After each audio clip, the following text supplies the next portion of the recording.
સૌથી પહેલા જે છે એ બહુ પ્રાચીન સમયમાં એક પદ્ધતિ જે છે એ સૌથી વધારે ફેમસ હતી અને પ્રચલિત હતી. એને કહેવામાં આવતું સાટા પદ્ધતિ, રાઈટ.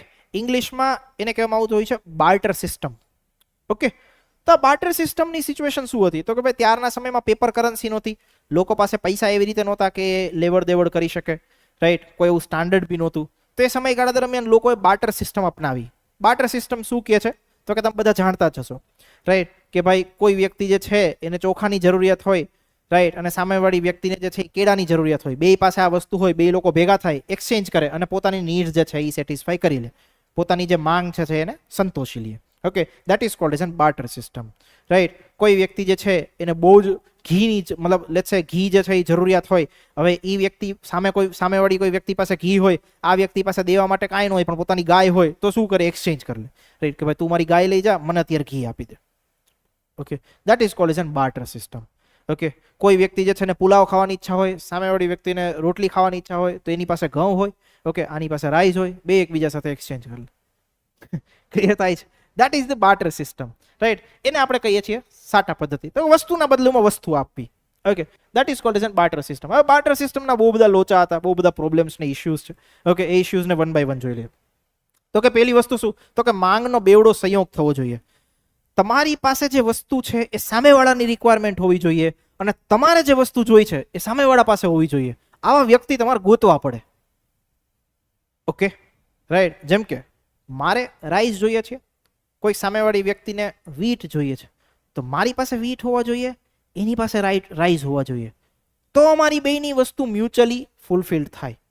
અધરવાઇઝ મારી પાસે જે છે એ કોઈ બીજી વસ્તુ હોય એને જોતી હોય એના કરતાં, તો અમે બે એકબીજાની જે છે એ એક્સચેન્જ કરી જ ના શકીએ. ઓકે, તો સાટા પદ્ધતિમાં એ પ્રોબ્લેમ આવતો. ઓકે, લઈને નીકળવું પડતું કે ભાઈ આ તમારે જોઈ છે, આ તમારે જોઈ છે, આ તમારે જોઈ છે, મારે આ જોઈ છે, તમારી પાસે છે, તો એકબીજાની વસ્તુ એક્સચેન્જ થતી. ઓકે, તો માંગનો બેવડો સંયોગ જે છે એ સાટા પદ્ધતિમાં જોવા મળતો. સેકન્ડ થિંગ ઇઝ ધેટ મૂલ્યના માનક માપનની ગેરહાજરી. મતલબ શું? તો કે યાર મારે ઘી જોઈ છે, ઓકે, સામેવાળાને ગાય જોઈ છે, તો વિચાર કરો કે ઘીના કમ્પેરિઝનમાં ગાય થોડી એકબીજા સાથે એક્સચેન્જ થઈ શકે. ઓકે, ક્યાં ઘી અને ક્યાં ગાય? ક્લિયર થાય છે? તો આ એક વસ્તુનો ઇશ્યુ હતો સાટા પદ્ધતિમાં કે ભાઈ પ્રોપર એક સ્ટાન્ડર્ડ નહોતું. જેમ કે અત્યારે તમે કોઈ વ્યક્તિને કરન્સી આપો, ઓકે, તમારે 50 રૂપિયાની વસ્તુ જોતી હોય, તમે 100ની નોટ આપો, સામે 50 રૂપિયા તમને આપી દે પ્રેમથી, તો આ એક સિમ્પલ વસ્તુ થઈ. ઓકે, સિમ્પલ સ્ટાન્ડર્ડ થયું. પણ આવું સ્ટાન્ડર્ડ જે છે એ સાટા પદ્ધતિમાં જે છે એ ક્યાંય જોવા મળતું ન હતું. તો એક ઇશ્યુ એ બી હતો. થર્ડ, માલ સામાનની અવિભાજકતા.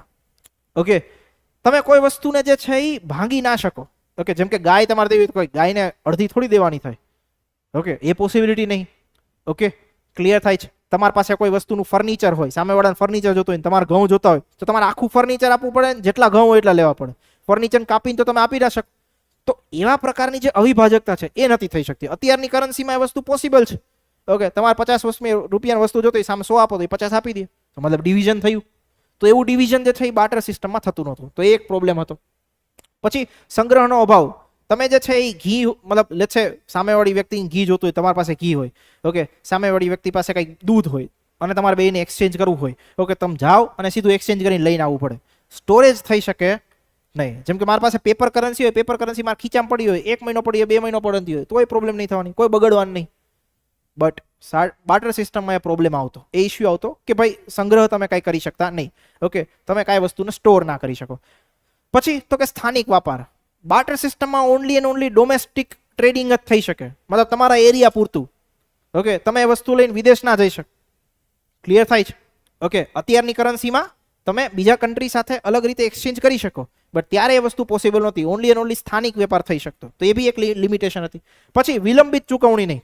ઓકે, એક ઓન ધ સ્પોટ કોઈ વ્યક્તિને વસ્તુ એક્સચેન્જ કરવી હોય તો જ થઈ શકે. જેમ કે તમે ઘઉં લઈને નીકળ્યા, સામેવાળી વ્યક્તિને ઘઉં જોઈ છે, ઓકે, તમારે રાઈસ જોઈ છે, એની પાસે છે, તમે એને એમ ન કહી શકો એક કામ કર તું મને અત્યારે ચોખા આપી દે, હું રાઈસ તને 2 દિવસ પછી, વીટ તને 2 દિવસ પછી મોકલાઈશ, ઘઉં તને 2 દિવસ પછી આપીશ. એવું પોસિબલ નતો થઈ શકે.